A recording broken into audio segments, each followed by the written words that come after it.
कहत सुनत सब दिन गए, उलझे न सुरझिया मन। कही कबीर चेत्या नहीं, अजहू से पहला दिन। ये दुआ आपके स्क्रीन पे भी दिख रहा है और मैंने पढ़ के भी सुना दिया। अब आइए इसका अर्थ समझते हैं कबीर साहब को नमन करते हुए। कबीर साहब कहते हैं कि कहते सुनते सब दिन निकल गए, पर यह मन उलझ कर सुलझ नहीं पाया।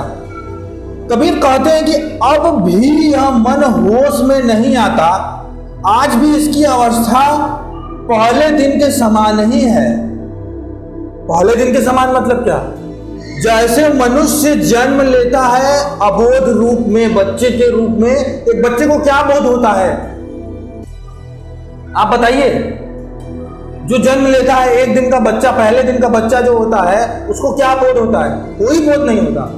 मानव जन्म लेता है, इसी तरह मर जाता है, लेकिन उसको इस बात का बोध नहीं होता कि ये शरीर, ये आत्मा जो मुझे मिली है, ये सबसे पहले ईश्वर की भक्ति के लिए है।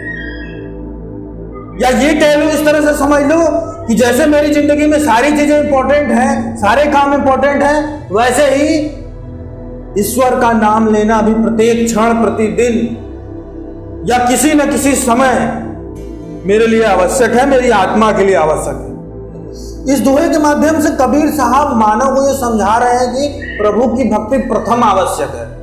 मानव जन्म लेता है, मृत्यु तक उलझा ही रह जाता है अपने जीवन में,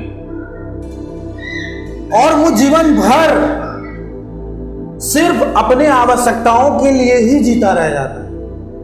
जीवन जीने की जो आवश्यक चीजें हैं उसके लिए ही जीता रह जाता है। वो ये समय नहीं निकाल पाता, अपने इस उलझन को नहीं सुलझा पाता कि ये शरीर भी हमें मिला है तो हमें ईश्वर की भक्ति करनी है, समय निकाल। तो आपको किसी ऐसे बड़े संत की लिखी कोई किताब या उसका बताया हुआ दिशा निर्देश, जैसे महात्मा गौतम बुद्ध हो गए, आपके कबीर साहब हो गए, तुलसी साहब हो गए, सूर साहब हो गए, आपके रविदास जी हो गए, किसी ना किसी को आपको पढ़ना पड़ेगा, तब आपको चीजें समझ में आएंगी। बहुत सारे हमारे ऐसे बड़े बड़े साधु संत हुए जिन्होंने चीजों को सरल भाषा में भी समझाया। आप उसको पढ़ोगे तो समझ में आएगा। आप महाभारत पढ़ोगे तो चीजें समझ में आएंगी। जो चेत गया, जो बोधि हो गया, समझो वो तर गया इस संसार के भवसागर से निकल गया। क्योंकि चेतना बड़ी चीज है, जब तक हम चेतेंगे नहीं तब तक कुछ करेंगे। कबीर साहब के इस दोहे से मैं यही समझ पा रहा हूं।